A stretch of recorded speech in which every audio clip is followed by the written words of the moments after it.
Ве поздравувам, браќа и сестри, и посакувам Божи благослов. Малку сум нажален заради брат Дехран. Се надевам дека тоа нема да влијае на проповедта, бидејќи денес ќе го прочитаме од Библијата најстрашниот стих. Не за нас треба да биде најрадосен, туку за смртта. Што мислите, кој е најстрашниот стих за смртта? За тоа малку подоцна. На почеток да одговориме на прашањето зошто во христијанството традиционално се погребуваат починатите, значи во земја, и се сметало за недолично било какво друго третирање на посмртните остатоци на покојникот.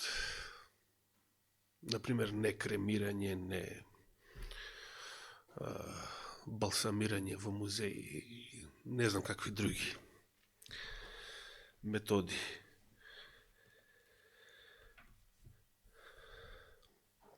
Да отвориме прво во посланието првото до Коринтијаните, 15 глава, каде што на почетокот на таа глава цитиравме некои зборови пред неколку саботи во врска со оние 500 сведоци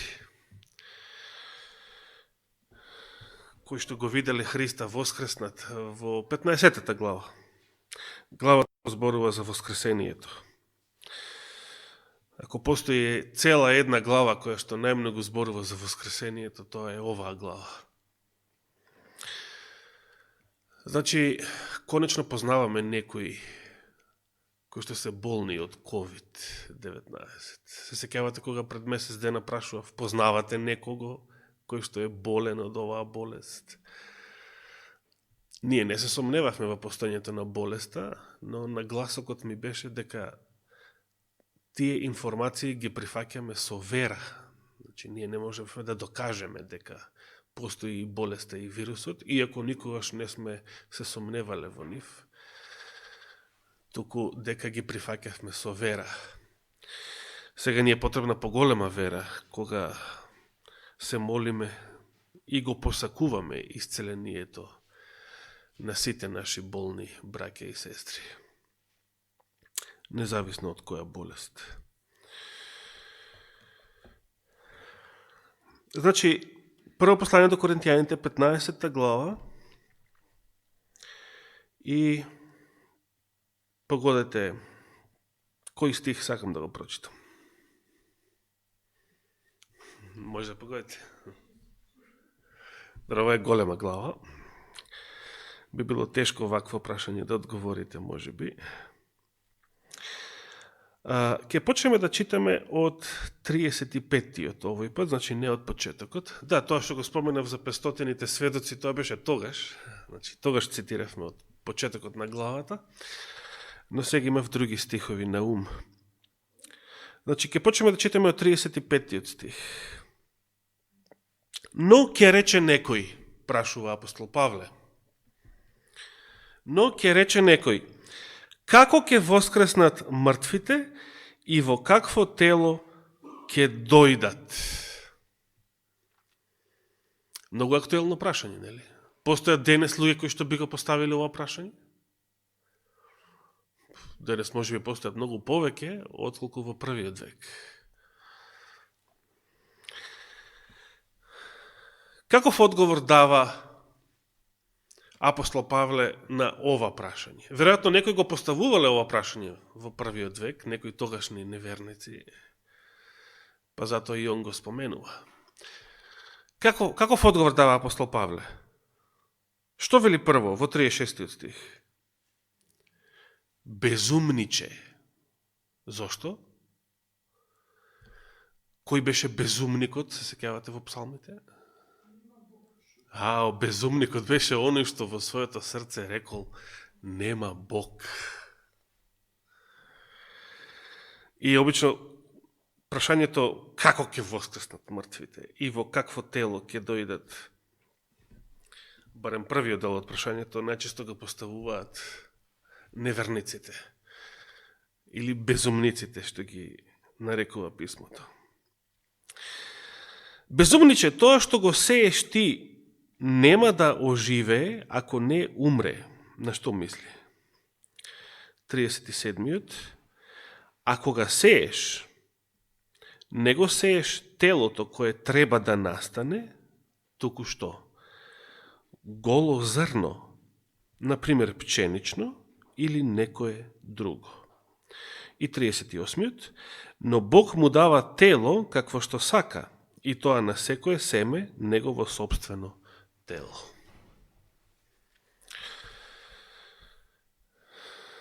Каков е овој одговор? Го разбираме овој одговор? Зошто смртта и воскресението на телото апостол Павле ги представува тука како сеење на семе, односно садење на семе? Дали апостол Павле прв ја направил оваа споредба? Или таа ја направил некој друг и пред него? Исус, каде ја направил Исус таа споредба? Се сеќавате ли? Ај кажете некоја глава од Евангелијата која што има врска со воскресението.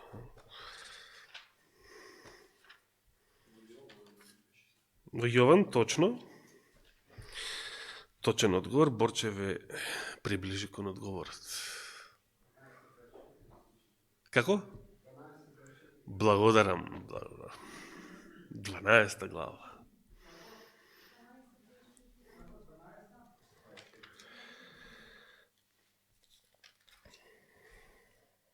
Што пишува тука? Исус вели, вистина, вистина ви велам, ако зрното пченично што паднало на земја не умре, останува само, а ако умре, ќе донесе голем плод. Го разбирате ова, да умре, како тоа семето треба да умре. Што се случува со семето кога ќе го посадите во земја?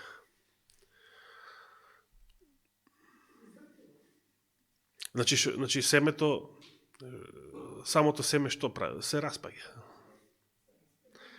Нешто друго излегува. Да. Значи семето, по некое време семето престанува да постои како семе, односно ја нема веќе таа форма. Во тој смисол вели Исус дека семето умрело. Да. Се распаѓа, значи семето се распаѓа како и мртвото тело, што се распаѓа во гробот. И со тоа што се распаѓа, а изартува, значи некоја друга форма избива од него, со тоа, значи семето умира, но така умирајќи донесува голем плод. Со други зборови, тоа што ќе биде пожнеано од семето е нешто многу по-вредно и многу по-голема количина од самото семе предходно. Со други зборови, христијаните од секојаш ги погребувале своите покојници, бидејќи на тој начин ја изразувале верата во воскресението. Значи, погребот во земја не е ништо друго, туку вера во воскресението. Значи, како да се сади мртвото тело, кое што ќе се распаѓа во земјата, и со тоа ја изразуваме верата дека што?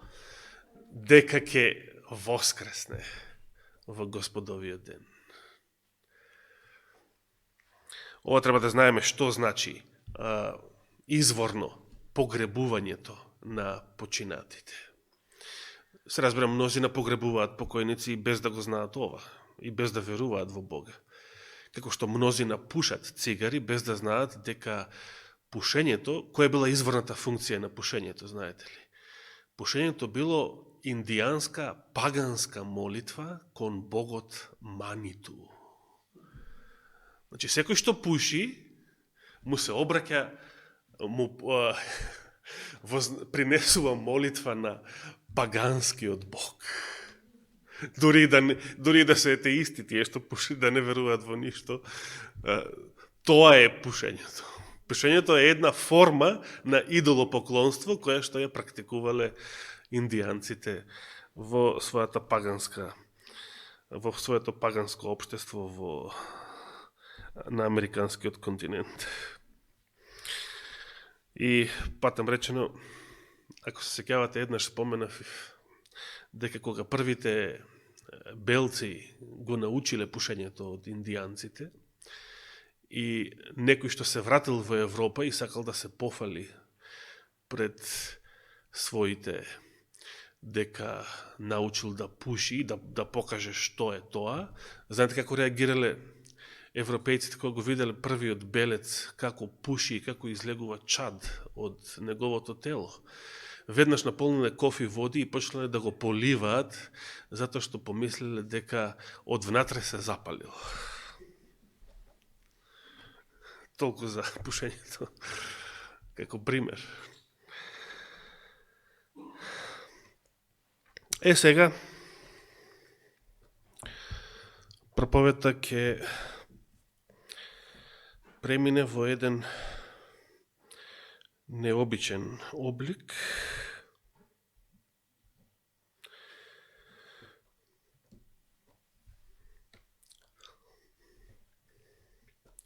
Ке ве повикам прво да отвориме во првото Јованово послание, значи првото соборно послание на апостол Јован. Прво Јованово, 3 глава, 15 стих. Прво Јованово послание, 3 глава, 15 стих.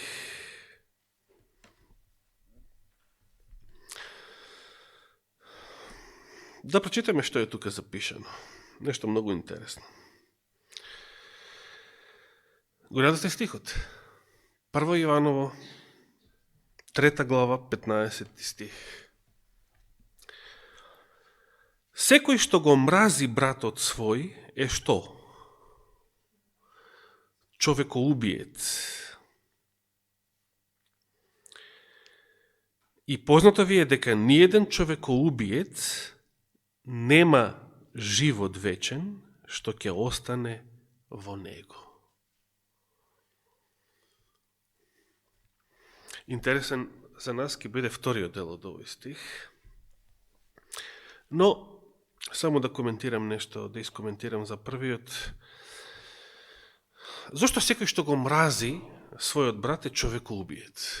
На што не подсетува ова? Кој бил првиот што го намразил својот брат? Каин. И што се случило после? Губил. Значи, зошто апостол Јован самата омраза кон братот веќе ја прогласува за убиство? Зошто самата похота Исус ја прогласува за прелюба? Штом ќе види некоја со желба, веднаш тој веќе направил прелюба во своето срце. Значи, не мора да се случи физички некој чин, па и убиството, самото постоење на омразата веќе не прави убийци. И сега е многу сериозно. Значи, ако мразиме некој наш брат, дали имаме живот вечен во себе, според овие зборови? Вели дека ниеден човекоубиец, а секој што го мрази братот свој е човекоубиец, ниеден човекоубиец нема живот вечен што ќе остане во него. Многу интересни зборови.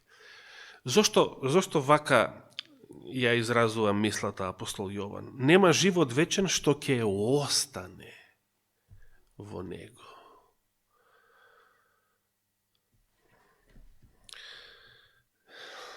Сега ќе поставам едно друго прашање. Дали некој случајно ја гледал проповета под наслов Вечниот живот од 2013 година.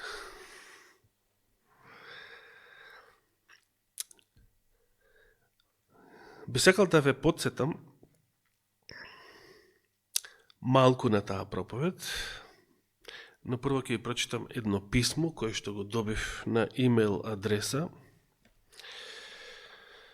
некаде на почетокот на годинава, поточно за Божик или пред Божик, на Бадник беше. Примив писмо со прашање во врска со стихот што го прочитавме, 1 Јованова 3:15. Нема да ви кажам од кого е испратено писмото, за да се зачува неговата анонимност, иако мнозина од вас може би лесно ќе погодат. И ако во себе погодите кој е, ве молам, задржете си го за себе. Значи, писмото гласи вака. Здраво, Јани, проучувајќи утрово, налетав на следниот стих. И тој стихот што го прочитавме. 1 Јованова 3:15. Да го прочитам уште еднаш. Секој што го мрази братот свој е човекоубиец и познато ви е дека ниеден човекоубиец нема живот вечен што ќе остане во него. Продолжува братот и во писмото, после цитирањето на овој стих, го кажува следното. Интересно е што овде вели дека убиецот нема живот вечен, кој што живее, останува или престојува или се задржува во него. Дали може да се заклучи дека важи обратното? Тоест, дека ако некој не е убиец, туку е праведен, тогаш вечниот живот пребива во него. Уште сега пребива. Уште сега има вечен живот. Тоа е прашањето што го постави братот и вели, што мислиш? Се обидувам библиски да го одбранам тоа што мислам дека е вистина, поврзано со дарот на вечниот живот. Многу би било чудно да е тоа вистина, а да нема библиска подкрепа за тоа. Бидејќи овој брат со месеци наназад е воодушевен од теологијата на Джон Си Вагонер и целата наука за оправдание со вера, и сега тој посебно сакаше да најде библиска подкрепа за сето она што тој веќе го нашол и кај Джонс, и кај Вагонер, и во делата на Елена Вајт. Но сакал библиска подкрепа. Значи, прашањето што го поставил е дали важи обратното. Дали некој верник кој што денес живее според верата праведен живот, дека тој веќе има вечен живот кој што пребива во него. Тоа е прашањето. Мене тогаш ми напиша што мислиш. А јас вас ве прашувам, што мислите? Има денес праведниот верник вечен живот или нема? Има, точно. Но братот побара библиска подкрепа за тоа.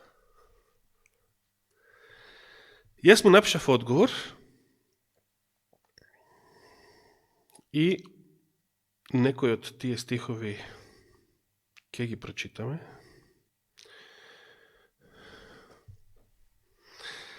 Сакам да ви ги прочитам зборовите што братот ми ги испрати после мојот одговор. Значи, неговата следна порака. Значи, откако му испратив одговор со некои новозаветни стихови за тоа што го побарал, видете ја неговата реакција, односно слушнете ја. Од 9 јануари, неговото писмо. Ти благодарам, Јани, до небото за сето ова што го сподели со мене. Не можам да ти опишам колку сум најсреќен на целиот свет заради сите овие сознанија. Животот ќе си го вложам во иднина да им се обзнанат на што е можно повеќе луѓе во светот. Доста сатаната ги криел овие најпрекрасни вистини од луѓето. Господ да те благослови изобилно.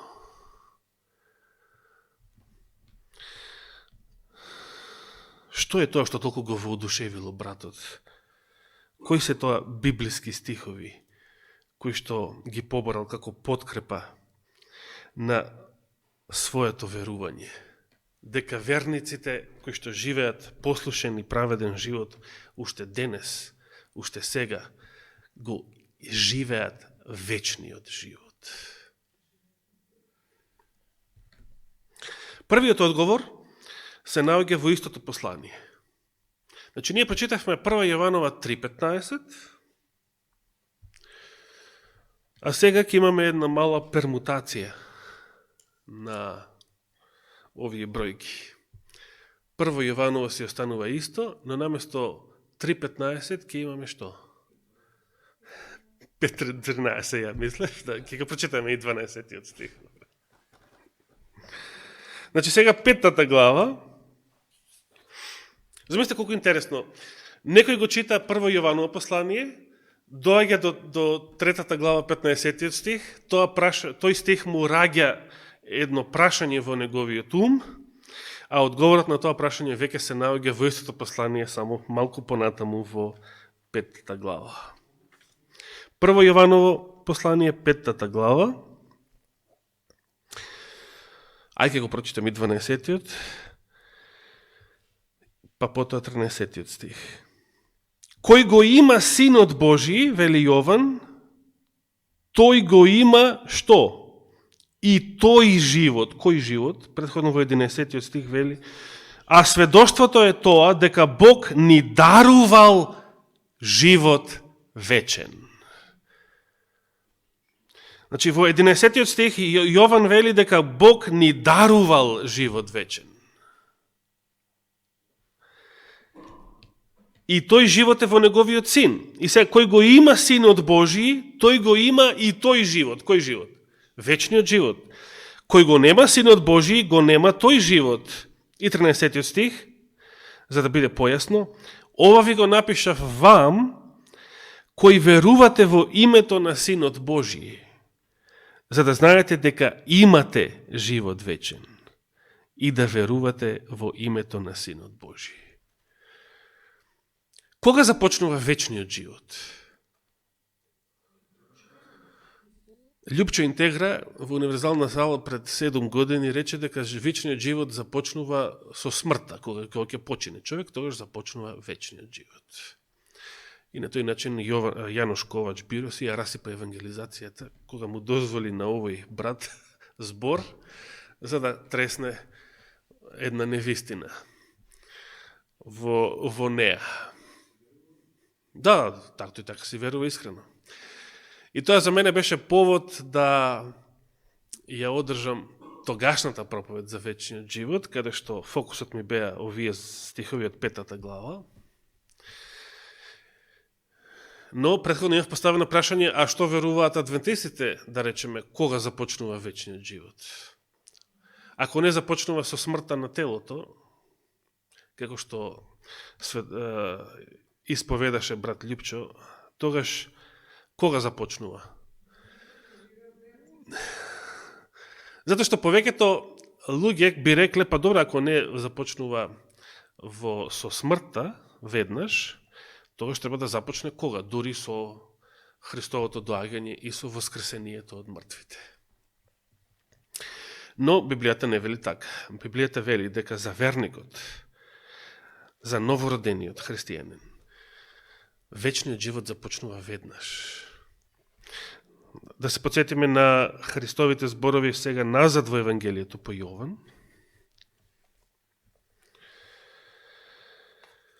Што кажа Христос пред Синедрионот, значи пред еврејското собрание во негово време. И тоа собрание составено од најголемите умови во тогашниот свет. за разлика од нашите дебилни собранија овдека.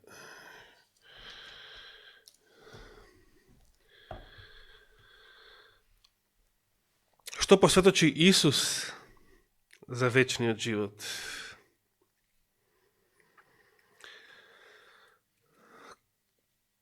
Евангелие според Јован, 5 глава. Кој стих? Некој сакаше да каже стих?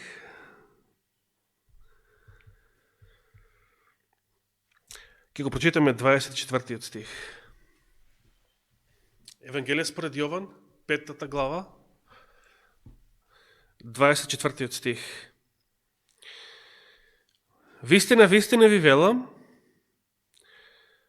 кој го слуша словото мое и верува во оној кој ме пратил, што? Има живот вечен.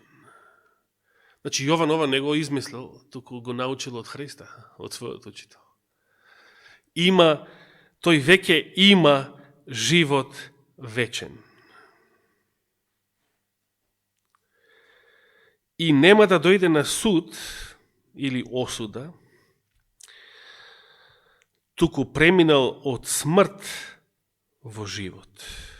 И потоа ги кажува оние зборови што ги читавме. Вистина ви зборувам, иде часот и веќе дојден кога мртвите ќе го чујат гласот на Синот Божи и тие што ќе го чујат ќе оживеат и така натаму. Некој од нив ги читавме и минатата сабота.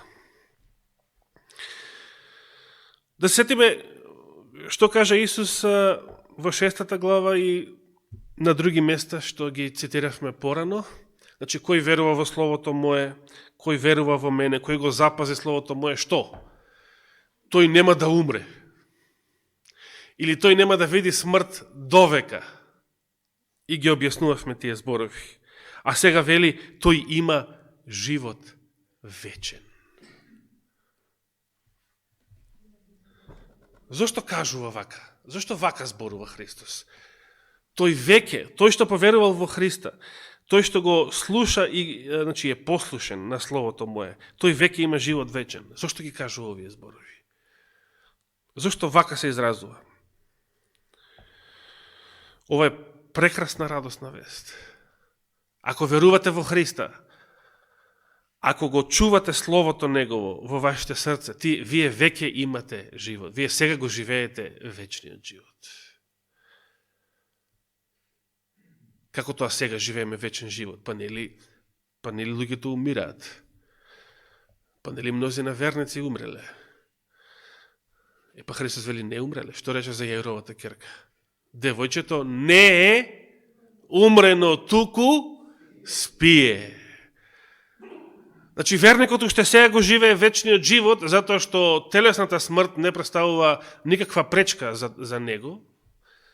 Е само сон, како и било кој сон што сега го сонуваме во нашите тела, од кој што постои будење и верниот и верните само ќе продолжат после тоа будење, после тоа воскресение на телото, само ќе продолжат да си го живеат истиот вечен живот. Телесна смрт не представува прекин на вечниот живот. Не представува прекин на животот воопшто, туку е само сон. Тоа е Христовото, библиското и целото рано христијанско сваќање и гледиште за смртта и воскресението.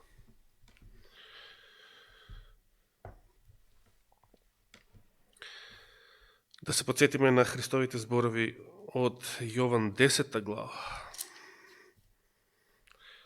Се околу Јован ни се вртат овие зборови. Јован како да бил највоодушевен. Да, Евангелие. Како да бил највоодушевен од оваа тема. Во Јован 10 глава, 10 стих, 10. Го погоди на тревка. Да, го знаеш, така. Така да. Овие зборови многу ми се допаѓаат. Бидејќи претходно зборуваше за крадецот, оној што влегува преку ограда. а не низ вратата во стадото, а за вратата се прогласил самиот себе си Христос. Значи, единствениот пат во Божјето царство, во Новиот Ерусалим, во влез во неговата држава, на кој начин се влегува во неговата држава, не со пасош од овдека, туку преку Христа, кој го има Синот Божи. Тој го има вечниот живот. И Христос затоа себе се прогласи за вратата, или патот, единствениот пат кој води кон Отецот. Крадецот доаѓа само да украде, да убие и да погуби. Украде, убие и да погуби. Значи, многу соодветен опис за сите политичари од сите времиња. Крадецот доаѓа само да украде, да убие и да погуби. Јас дојдов, Христос вели, јас дојдов за да имаат живот. Или како што рече на друго место, Синот човечки не дојде за да погубува, да погуби души човечки.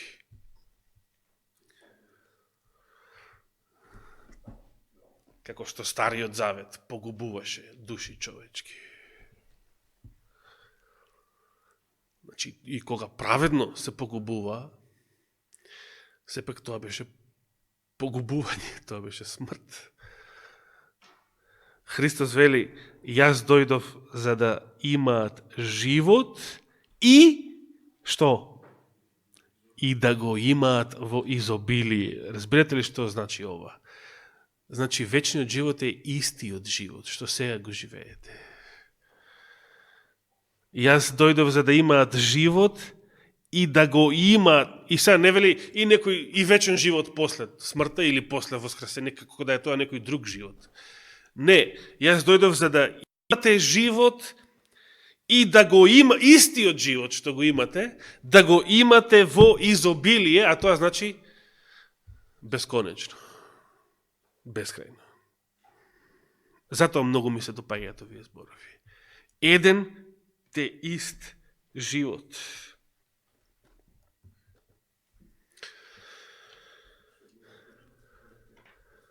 Тоа е веќе друго, да. И денес може некој да живеел во мизерија, а подоцна во истиот живот да започнал да живее со поинаков квалитет. Да отвориме сега во второто послание до Тимотеј. Второ послание до Тимотеј.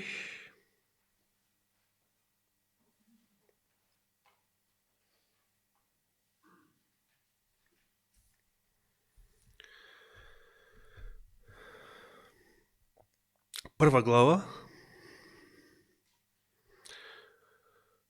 10 стих. Ај 9 нека питам. Бидејќи иста реченица се. Значи, второ послание до Тимотеј, прва глава, 9 и 10 стих. Зборувајќи за Христа, вели, кој не спаси, односно за Бога Отецот, кој не спаси и не повика кон свето звање, вели овој превод, не поради нашите дела, туку по својата добра волја и благодатта што ни е дадена во Христос Исус пред вечни времиња, а откриена сега со јавувањето на нашиот Спасител Исус Христос, кој направил што? Овој превод вели, ја уништи смртта и го осветли животот и нераспадливоста преку Евангелието. Безсмртноста, место нераспадливоста, да. Повеќето преводи велат безсмртноста. Како гласи целиот стих во Константинов?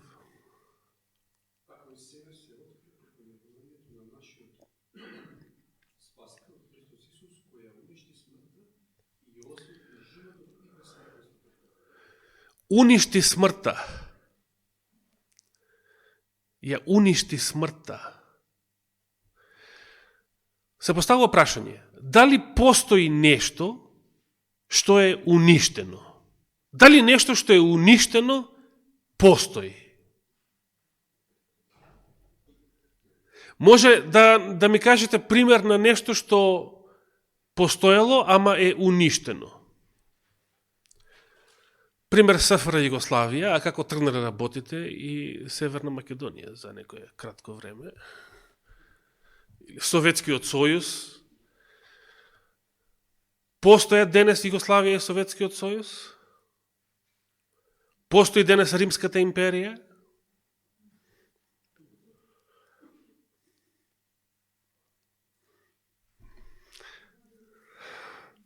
Кажете ми некој пример на нешто што е уништено. Било што друго, не мора земји, држави, народи. Постои, знаете ли, да ни текнува ли нешто што е уништено? Па било што, да. Ви текнува нешто што постоело е уништено. Кулите близначки, добро. Добар пример. Кулите близначки во Њујорк. Да. Значи вака сега, тие се уништени, така? Дали постојат кулите близначки во Њујорк? Сега на слика и баба ми постои. Па Борче вели дека се уништени. Се слагате дека се уништени?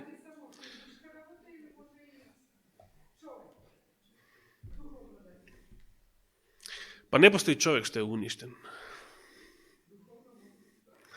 Духовно, да, но не се уште.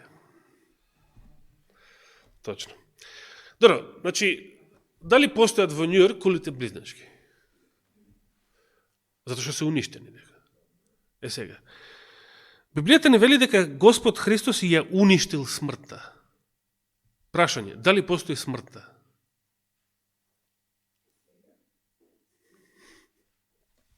Постои или не постои? Може ли да постои нешто што е... Ова е страшниот стих. Ова е страшниот стих. Дали може да постои нешто што е уништено? Знаете што значи да се уништи нешто? Нешто што е уништено не постои. Евангелието вели дека Христос ја уништи смртта, што значи смртта не постои. Не само првата смрт што не постои, бидејќи таа е само сон за душата, зашто зборевме повеќе и минатите саботи, туку смртта воопшто е уништена, односно никој не морал да умре и никој не мора да умре ниту со втората смрт.